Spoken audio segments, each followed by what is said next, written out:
ওদের মতো একটা পঙ্গু করে দিতে হবে যেই হোক। প্রতিনিয়ত মহেশপুর বিভিন্ন মাঠ থেকে চুরি হয়ে যাচ্ছে সেচ পাম্প। বিভিন্ন মাঠ থেকে 9টি সেচ মোটর চুরি, কৃষকদের মধ্যে আতঙ্ক।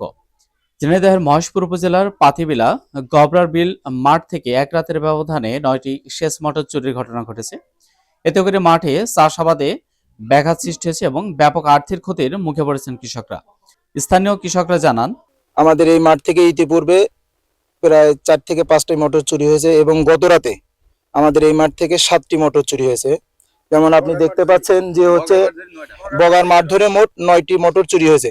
কালকে 6টার সময় এখান থেকে গেছি, 6টার সময় কালকে যাওয়ার পরে মোটর থুয়ে ঘরটা ঠিক করছিলাম, মোটর থুয়ে চলে গেছি। সকালবেলা শুনছি মোটর নেই। পাতা এখন তো বাঁচানোর কোনো কায়দাই নেই, কিভাবে বাঁচাবে পাতা, এখন মোটর কিনবো কিভাবে? সকাল 6টার দিকে আমার আছে চাচা মোটর চালায়, উনি এসে দেখে যে তালা এখানে ঠিক এই জায়গায় এইভাবে ছিল, এসে দেখছে মোটর খোলা আর মোটর নিয়ে চলে গেছে, বুঝছেন। তখন আমার চাচা ফোন দিয়ে বলছে যে সাদ্দাম তোর আছে মোটর তো চুরি হয়ে গেছে। তখন আমি দৌড়তে মাঠে আসি, এসে দেখি যে আমার মোটরটা নিয়ে চলে গেছে চোররা। রাতের অন্ধকারে সংঘবদ্ধ চোরচক্র মাঠে স্থাপিত সেচ মোটরগুলো খুলে নিয়ে যায়। সকালে মাঠে এসে মোটর না পেয়ে কৃষকরা হতবাক হয়ে পড়েন। চুরি হওয়া মোটরগুলো বাজার মূল্য প্রায় 2 লক্ষ টাকা বলে দাবি করেন ভুক্তভোগীরা। এখন আমরা এই যে ক্ষতিগ্রস্ত হলো, এক একটা মোটরের দাম প্রায় 20 থেকে 25 হাজার টাকা দাম। এখন এক একটা কৃষকের পক্ষে কখনোই সম্ভব না এখন এই মুহূর্তে আমাদের হচ্ছে এই মোটর ক্রয় করে হচ্ছে পানি ফেলা। প্রশাসনের কাছে জোর দাবি, এই চোর যেন খুব দূরত্ব ধরে, যেন আমাদের আর্থিক সহযোগিতা করে।